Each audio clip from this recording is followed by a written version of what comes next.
Hi అండి, welcome to stylish home maker in Telugu. ఈరోజు చిన్నపిల్లలకు ఎలర్జీ, కోల్డ్, కఫ్ ఇవన్నీ రెగ్యులర్గా వస్తున్నాయండి. ఇవి రాకుండా ఉండేందుకు మనం తీసుకోవాల్సిన కొన్ని జాగ్రత్తల గురించి తెలుసుకుందాం. అందరికీ తెలిసినవి అందరూ జాగ్రత్తగానే ఉంటున్నారు. అయినప్పటికీ నాకు తెలిసిన కొన్ని వాటి గురించి మీతో షేర్ చేసుకుంటాను. ఫస్ట్ అవేంటంటే డస్ట్ ఎలర్జీ గురించి తెలుసుకుందాం. మనం రెగ్యులర్గా ఇంట్లో యూస్ చేసే వాటిల్లోనే ఇవన్నీ వస్తాయండి. ఏంటంటే అవి పిల్లో కవర్స్, పరుపు, డైనింగ్ టేబుల్ దగ్గర హాల్లో వేసే మ్యాట్స్ ఉంటాయి కదండి, వాటి వలన, ఫ్లవర్ వాజ్, టెడ్డీస్, టాయ్స్, ఇంకా కర్టెన్స్, విండోస్, వీటి వలన డస్ట్ అనేవి ఫామ్ అవుతూనే ఉన్నాయి. ఇవన్నీ మనం క్లీన్గా ఉంచాలండి. మనం డైలీ వచ్చి బెడ్షీట్ చేంజ్ చేస్తూ ఉంటాం, వీక్లీ వచ్చి 1 or 2 times చేంజ్ చేస్తూ ఉంటాం. అయినప్పటికీ పిల్లోస్లో చాలా డస్ట్ మైట్స్ ఉంటాయండి. కొన్ని వేల క్రిములు ఉంటాయండి పిల్లోస్లో. వీటిని కూడా మనం క్లీన్ చేసుకోవాలి. ఇవన్నీ చేయగలం. పరుపునైతే మనం వీక్లీ వన్స్, 1 month, 2 months అట్లా ఎంత చేసినా దాంట్లో డస్ట్ మైట్స్ అనేవి చాలా ఉంటాయండి. అయితే వీటిని వాక్యూమ్ క్లీనర్ ద్వారా క్లీన్ చేయొచ్చండి. పిల్లోస్ని, పరుపుల్ని, ఫ్లవర్ వాజుల్ని, టెడ్డీస్ని, ఇంకా టాయ్స్, కొన్ని వాటిని, ఫోటో ఫ్రేమ్స్ ఉంటాయి కదండి, వాటిని కూడా క్లీన్ చేయొచ్చండి ఈ వాక్యూమ్ క్లీనర్తో.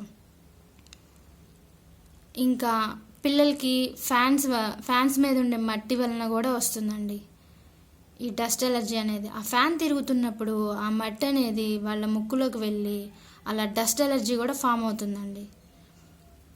రెగ్యులర్గా మనం వీటిని క్లీన్గా ఉంచుకుంటే పిల్లలకి డస్ట్ ఎలర్జీ అనేది రాదండి. ఇంకా స్మెల్స్ వలన అవేంటంటే ఆల్ అవుట్ వేసినప్పుడు వాటి స్మెల్, కడ్డీలు, పెర్ఫ్యూమ్స్, ఇంకా ఫ్లవర్స్ వలన కూడా ఆ స్మెల్ కూడా పడదండి పిల్లలకు. అవి కూడా మనం జాగ్రత్తలు తీసుకోవాలి. మనం దోమలు వస్తాయని ఆల్ అవుట్స్ యూస్ చేస్తాం. ఆల్ అవుట్తో మనకి అవసరం లేకుండా ఇప్పుడు మస్కిటో బ్యాట్స్, మస్కిటోస్ నెట్లు కూడా వచ్చాయండి. చిన్నపిల్లలకి చిన్న నెట్లు యూస్ చేస్తున్నాం. అయితే ఏ కార్ట్కైనా సరిపోయేంత పెద్ద నెట్లు వస్తున్నాయండి. అవి మనకి అమెజాన్లో, ఫ్లిప్కార్ట్లో, ఇంకా బయట షాపుల్లో కూడా దొరుకుతున్నాయండి. ఆల్ ఓవర్ ప్లేస్లో మనం ఈ నెట్లని, బ్యాట్లని యూస్ చేసుకోవచ్చండి. దానివలన కూడా పిల్లలకు కొంత ఎలర్జీ రాకుండా చూడొచ్చు. ఒకవేళ ఎలర్జీ ఉన్నా కొంతవరకు జాగ్రత్తలు తీసుకోవచ్చు మనం. నెక్స్ట్ వచ్చేప్పటికి పిల్లలకు వాటర్ కూడా బాయిల్ చేసిన వాటర్ చేసి వాటిని గోరువెచ్చగా ఉన్నప్పుడు మాత్రమే పిల్లలకి ఇవ్వాలండి. డేలో గోరువెచ్చగా ఉన్న వాటర్ ఇస్తేనే వాళ్ళకి థ్రోట్ ఇన్ఫెక్షన్ అయినా, కఫం కూడా ఫామ్ అవ్వకుండా ఉంటుందండి. వింటర్ సీజన్లో మరి ముఖ్యంగా చాలా జాగ్రత్తగా ఉండాలండి. పిల్లల్ని మనం బయటికి తీసుకువెళ్ళవలసి వచ్చినా వాళ్ళకి స్వెట్టర్సు, మఫ్లర్సు ఇలాంటివి వేసుకొని పిల్లల్ని బయటికి తీసుకెళ్ళడం మంచిదండి. మనం స్టీల్ వాటర్ బాటిల్స్ వస్తున్నాయి కదండి, వాటిలో మార్నింగ్ పోస్తే ఈవినింగ్ వరకు వేడిగానే ఉంటున్నాయండి వాటర్. స్కూల్కి వెళ్ళినప్పుడైనా సరే పిల్లలకి ఆ bottles, steel water bottles maintain చేసి వాటిలోనే వాటర్ ఇస్తే ఎంతో కొంత మనం పిల్లలకి ఎలర్జీలు, ఇన్ఫెక్షన్స్ రాకుండా చూడొచ్చండి.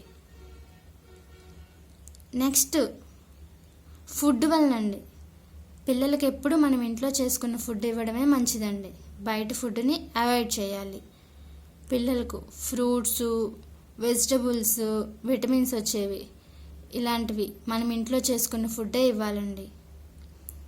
ఇంకా పిల్లలకు cool drinks, ice creams, chocolates, junk food ఇవన్నీ అవాయిడ్ చేయడం మంచిదండి. వాళ్లకు మంచిగా ఫ్రూట్స్ ఇవే ఇవ్వడం బెస్ట్ అండి. డస్ట్ ఎలర్జీ రాకుండా ఇంట్లో వాళ్ళకి సంబంధించినవన్నీ క్లీన్ చేసి ఉంచాలండి. ఇంకా వాళ్ళు ఆడుకునే టాయ్స్, రోజు కొన్ని టాయ్స్ని తీసి వాటిని నీట్గా క్లీన్ చేసి వాళ్ళకి ఇవ్వడం మంచిది, అన్నీ ఇవ్వకుండా. మనం నెక్స్ట్ స్మెల్, ఆ స్మెల్ వలన వాటర్ జాగ్రత్త తీసుకోవాలి, ఫుడ్ ద్వారా జాగ్రత్తగా తీసుకోవాలి. ఇవన్నీ జాగ్రత్తలు తీసుకుంటే అండి పిల్లలకి కొంతవరకు ఎలర్జీ రాకుండా, కోల్డ్, థ్రోట్ ఇన్ఫెక్షన్, కఫ్ ఇవేమీ రాకుండా మనం జాగ్రత్తగా చూడగలం. నాకు తెలిసిన కొన్ని పాయింట్స్ని మీతో షేర్ చేసుకున్నాను. మీకు కూడా తెలిసినవి కామెంట్స్లో చెప్పండి. మీకు ఈ వీడియో నచ్చింది అనుకుంటే సబ్స్క్రైబ్ చేయండి. సబ్స్క్రైబ్ చేయగానే బెల్ ఐకాన్ వస్తుంది. బెల్ ఐకాన్ని క్లిక్ చేయండి. నేను ఏ వీడియో పోస్ట్ చేసినా మీకు నోటిఫికేషన్ వస్తుంది. మీరు ఆ వీడియోని వాచ్ చేయొచ్చు. అలాగే ఈ వీడియోని లైక్ చేయండి, షేర్ చేయండి. మళ్ళీ మరొక వీడియోలో మిమ్మల్ని కలుస్తానండి.